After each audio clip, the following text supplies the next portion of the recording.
Good morning, good afternoon, good evening for those all watching from all over the world. My name is Nick Schifrin. I'm the Foreign Affairs and Defense Correspondent for PBS NewsHour here in Washington, and it's my honor to introduce Ambassador Julianne Smith, the U.S. Permanent Representative for NATO. She doesn't need much of an introduction, but just very briefly was the senior advisor to Secretary Blinken before becoming the ambassador in Brussels, and of course, former director of the Asian Geopolitics Programs at the German Marshall Fund of the U.S., former acting national security advisor to Vice President Biden, and senior official in both the Secretary of Defense, the principal director for European and NATO policy and OSD in the Pentagon before that. So, Ambassador Julianne Smith, welcome to our session here. And I want to give you the chance to give us an overview of what we're expecting tomorrow, not only with the NATO Extraordinary Summit of all 30 leaders,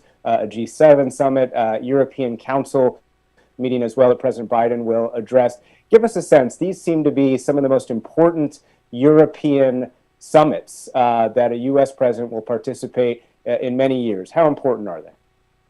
Well, this is a remarkable moment for the transatlantic partners. What we've seen in the wake of these horrific attacks by Russia in Ukraine is a moment of transatlantic unity and resolve. We've seen the allies come together to pursue three paths simultaneously. We've seen the allies come together to put pressure on Russia to stop the war in Ukraine. We've seen the allies come together and offer their support to Ukraine, both in terms of lethal assistance and humanitarian assistance. And lastly, here at NATO headquarters, we've seen the allies come together really in some remarkable ways just over the last couple of weeks to put the plans in place to reinforce its eastern flank. We've seen countries, including the United States, but not just the United States, many NATO allies moving force posture into Eastern Europe and working on ways to build up the resilience that exists in all NATO allies in their capitals and continuing to work with our partners outside of NATO territory. So this moment is significant because we're about a month into this war. It's important to have leaders meeting in person so that they can signal both Moscow in their continued resolve and they can signal Ukraine as well in their ongoing assistance. So we'll see leaders come together. They'll be talking about what more they can do in each of those three categories that I talked about. And again, the importance of these in-person meetings can't be overstated. We've had virtual summits just a few weeks ago, but having President Biden here in person meeting with these leaders at this time is absolutely critical. Let's try to get into some of the specifics of what you just said. Firstly, reinforcing the eastern flank. So we heard from NATO Secretary General Jens Stoltenberg just a few minutes ago, announcing that NATO would double its deployed battle groups to eastern flank. So in addition to those, of course, deployed to the Baltics after 2014, when Russia first invaded Ukraine, Stoltenberg said today battle groups would go to Hungary, Romania, Bulgaria, and Slovakia. So what can you tell us about the nature of those battle groups, what they might look like, who would lead them, and whether they're just national troops who will be suddenly under NATO control? Yeah, so as you know, in the wake of 2014, NATO put 4 battle groups in 4 other countries, so the 3 Baltic states and Poland. And then in the wake of Russia's attack now in Ukraine, a further invasion, what we saw was the allies coming together to announce, and leaders will formally bless this tomorrow, 4 additional battle groups in the 4 countries that you mentioned. Initially, in the wake of Russia's invasion or attempted annexation of Crimea, the focus was in northeastern Europe. Now we've taken stock, we've determined that we need more force posture, more NATO forces in southeastern Europe. So we are building out those battle groups right now. They are not just national forces. You're going to get more details on what these look like tomorrow when leaders meet here at NATO. But this is a NATO-wide effort. This is not just a handful of countries coming together. We've seen almost every member of the alliance step forward and move troops, ships, fighter jets into Central and Eastern Europe to ensure that we're all collectively addressing the security needs of those allies on the eastern flank. So I know you won't get ahead of the president, but will we see additional U.S. troops announced tomorrow to deploy to Southeast Europe? And why is Southeast Europe vulnerable, the areas around the Black Sea? Well, it's pretty obvious if you look at a map. If you think about all of the troops that Russia put first and foremost into Belarus and all of the troops that now are inside Ukraine, that is creating a security environment that is considerably different than what NATO had been dealing with in years prior. So now we have a broader set of concerns in the Black Sea region, and we've been consulting with each and every ally on the eastern flank to assess with them what their security needs are, where they feel like they need additional cover, whether it's in air defense or something else. And we've matched those requests with allies that have the posture and the capabilities to move immediately into those countries. So again, I'll leave some of the details for tomorrow, but this is a really important development for NATO now to have these 8 battle groups in Central and Eastern Europe signals a pretty significant shift in NATO force posture. Let's talk about some of the things that perhaps NATO is not willing to do. Poland, who we've mentioned multiple times already, is calling for a, quote, peacekeeping mission in Ukraine. Is that idea dead on arrival? Well, look, what we've done is we've gone to every single ally of the alliance and we've said, everybody bring forward your ideas. We need fresh thinking on what more we can do to either end this war or support Ukraine in this moment. And so each and every day here at NATO, allies come into the room with proposals. You heard that the Poles did propose this particular peacekeeping mission. There are a lot of open-ended questions about it. I wouldn't call it dead in the water. I think allies want to know more about what Poland is suggesting here. At the same time, you've heard President Biden talk about the fact that we will not be sending US forces into Ukraine. And so we'll have to wait and see. Of course, we all want there to be a peace to keep. And we hope that we'll see that in the not too distant future. But we want to encourage this type of fresh thinking. We want allies to feel comfortable bringing ideas into the NAC. That's what this moment requires. And so no one ever shirks or turns away when an ally brings an idea into our discussions here. That's what NATO's about, consulting on a day-to-day basis about how we can do more for Ukraine. Probably don't have to remind this audience what the NAC is for the North Atlantic Council, of course, that you just mentioned. So some of the other allies have suggested and called for a permanent U.S. presence on the eastern flank. The Baltic leaders certainly have called this. As you know, the NATO Russia Founding Act of 1997 says that, or NATO promised in that act, not to deploy a, quote, permanent presence on the eastern flank. I wonder how you think about this. Is a permanent presence possible, or is what the military calls a heel-to-toe deployment, basically back-to-back deployments, almost preferable, since you wouldn't have to create the infrastructure for families and other things that come with permanent presence?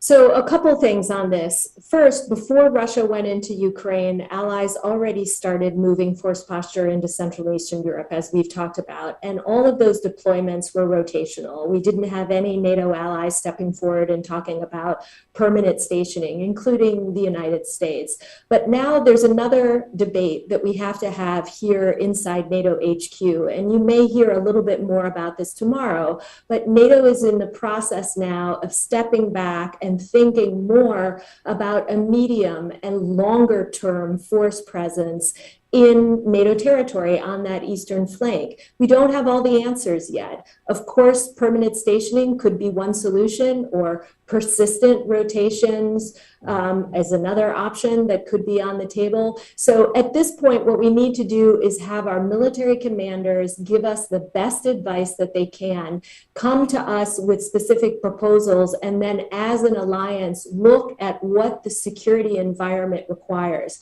We don't know how many troops, for example, Russia will keep in Belarus. We don't know the final outcome of what's going to happen in Ukraine. We hope those Russian troops will not stay there. We want Ukraine and we believe Ukraine will prevail. But we're going to have to make a series of ongoing assessments about our force posture that will take us weeks and months into the future. So not a lot to say on that, although I could say on the NATO-Russia Founding Act, I think the agreement that we have here at NATO is that, look, Russia is in clear violation of the NATO-Russia Finding Act. There's no debate on that whatsoever.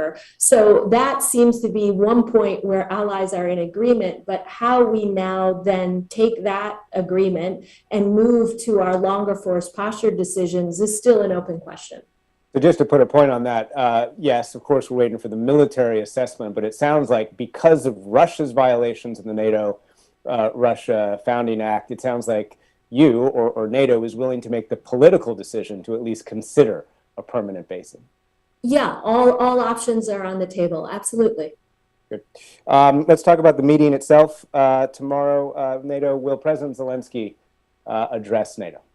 Yes, he will address all of the leaders tomorrow morning at the top of the meeting. Yes. And will that be part of the open session? And what do you predict the response will be, given that he will once again ask for a no-fly zone that obviously the United States president and much of NATO has already rejected?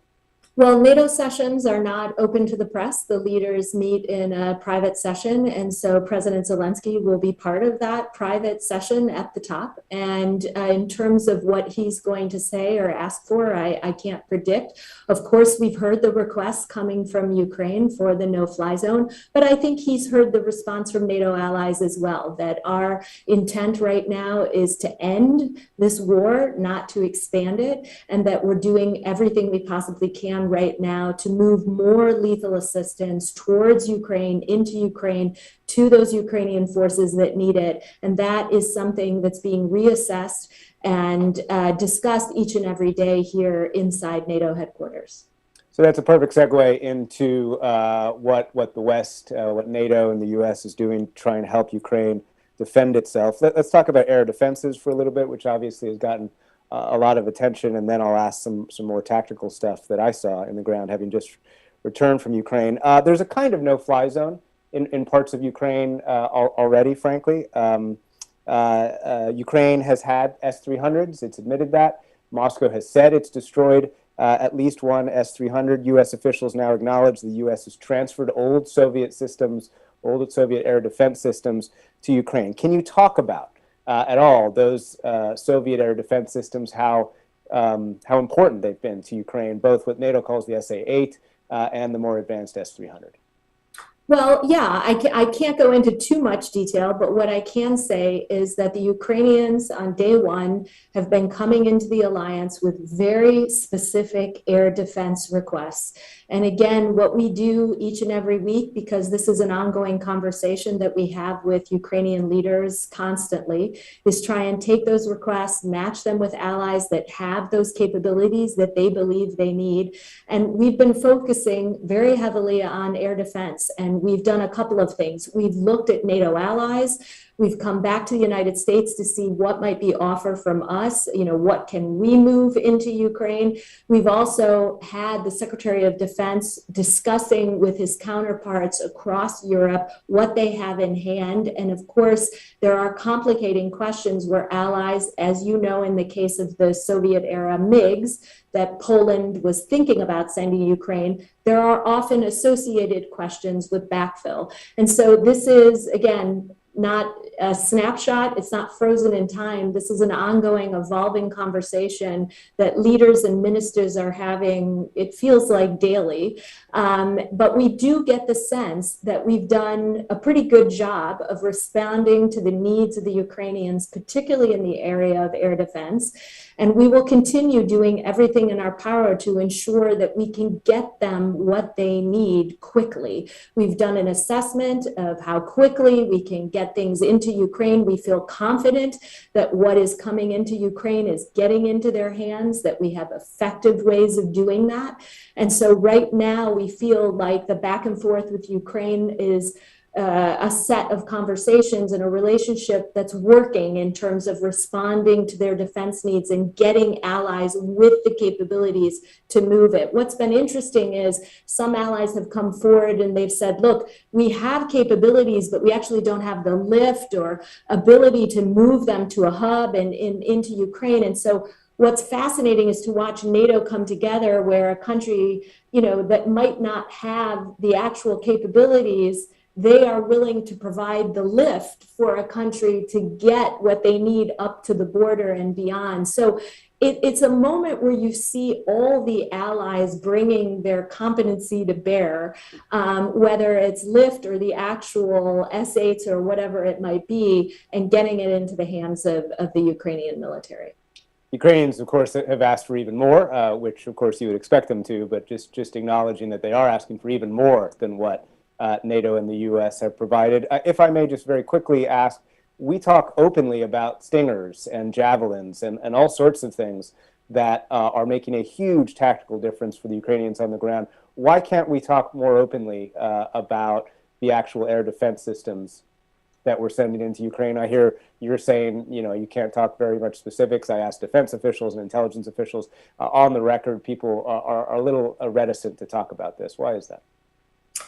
Well, look, everybody has their own political sensitivities. We have allies that don't really want to make lists of what they're donating. You noted that, the U.S. has been open at least about some of its lethal support. The president went out just recently and made a pretty detailed list available to the public about exactly how many Stingers and Javelins are going to be moving into Ukraine or how many we've already provided. Not every NATO ally feels the same way. For some, this is a very sensitive political decision. And for some countries in the alliance, take Norway, for example, or even Germany, they've had long-standing national policies not to provide this type of support to other countries. And so they've signaled a change. Norway has decided, Germany has decided to provide lethal support, but they have to be careful about how they talk about this, about the change in their national policy. And so we want to respect those decisions.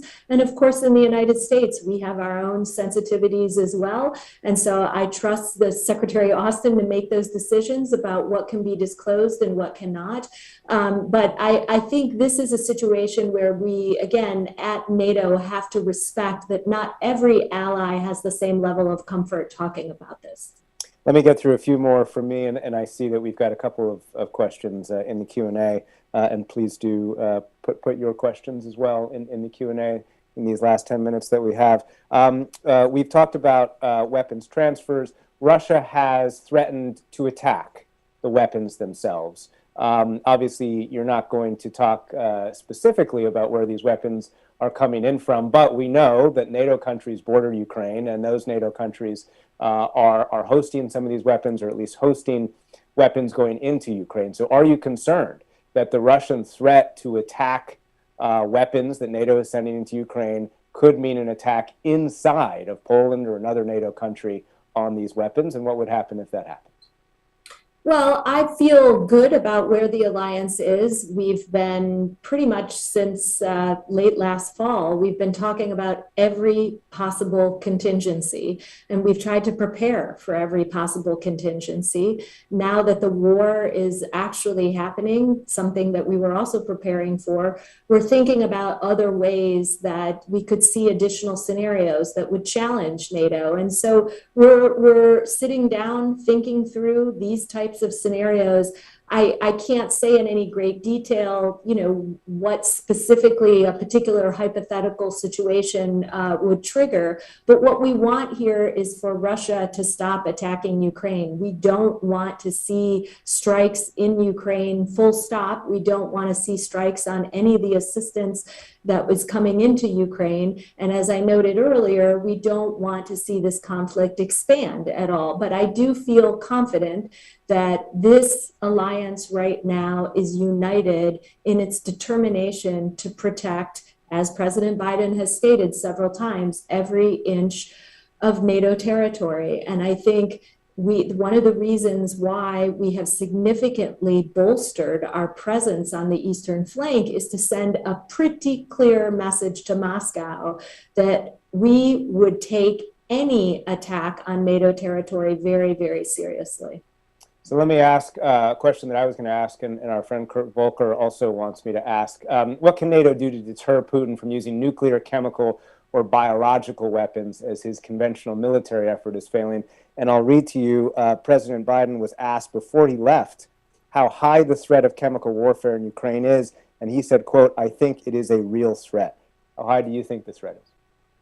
Well, I would just quote the president on that. It is a real threat. But one of the things that we've done throughout this conflict, and even before the war started, as you all know, is that the US government, the Biden administration, did something pretty remarkable, and that was that it was determined in the weeks leading up to the actual invasion of Ukraine to share as much intelligence as we could to lay out Russian plans. And that included plans that we thought they had in the works to set some sort of pretext through these false flag operations. Similarly, on the subject of CW, you've heard the administration warn about this as well. We've seen in the past that when Russia makes accusations about us, it often signals that they're about to do something themselves. So in this case, Russia is making some preposterous accusations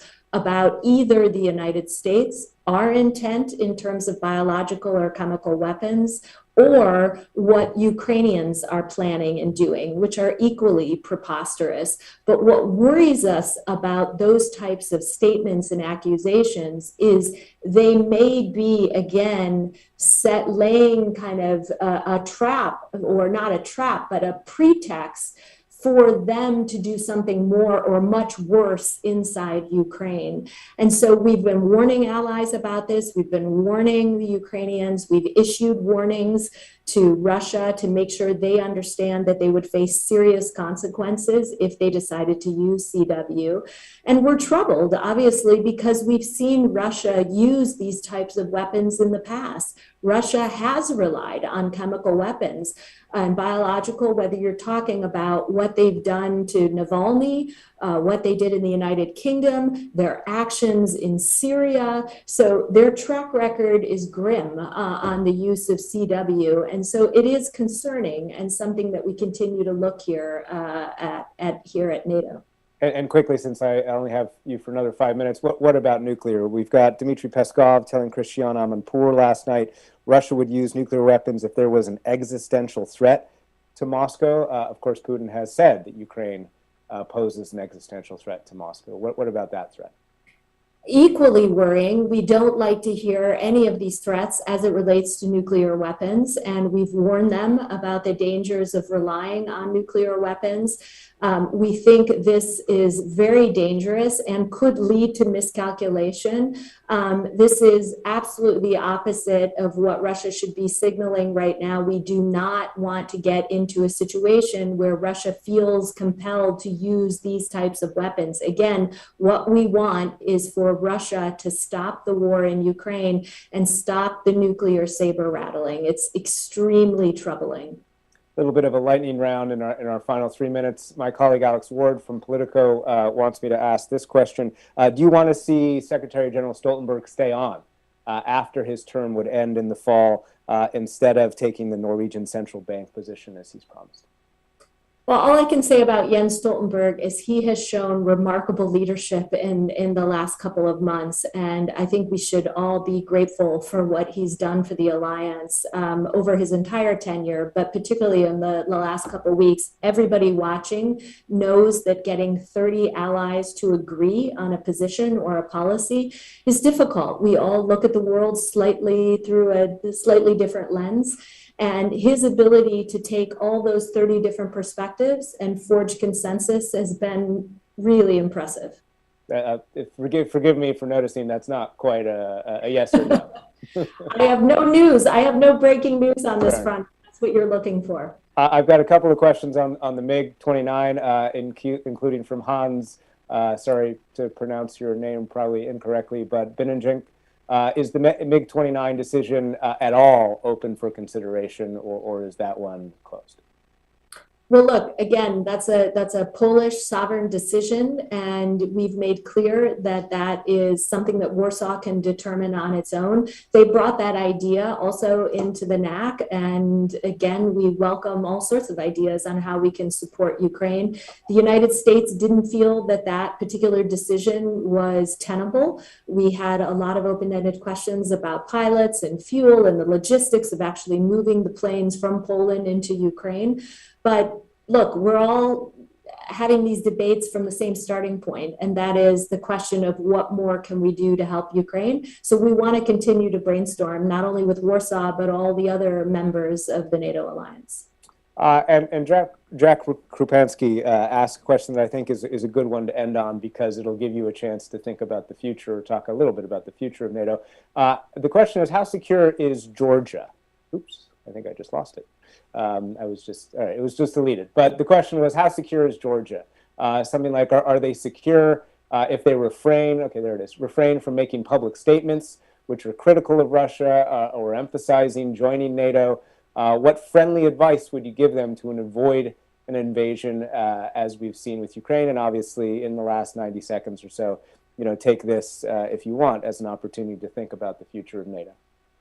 Well, this is one of the discussions we're having here at NATO in terms of what more can we do for NATO partners. We have a lot of countries like Georgia, but there are others, whether you're talking about Moldova or Bosnia or many others, that may want to think about what more they can do to strengthen their relationship with the NATO alliance. And so watch for some news on this tomorrow at the summit. This will be one of the topics that leaders will be discussing, thinking more about not just Ukraine and the NATO alliance, but our wider collection of partners. NATO has a lot to offer in terms of building resilience and working very closely with them, particularly to address what Russia does in the area of hybrid challenges. So stay tuned on that front.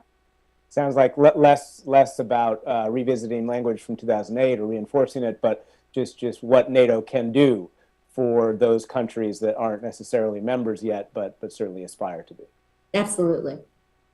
Ambassador Julianne Smith, U.S. Permanent Representative to NATO, it has been a pleasure to host you on this Atlantic Council front page event. Thank you all for all your questions, and we are right on time, so really appreciate the day, and good luck tomorrow in these critical summits. Thank you. Thank you very much. Thanks to the Atlantic Council.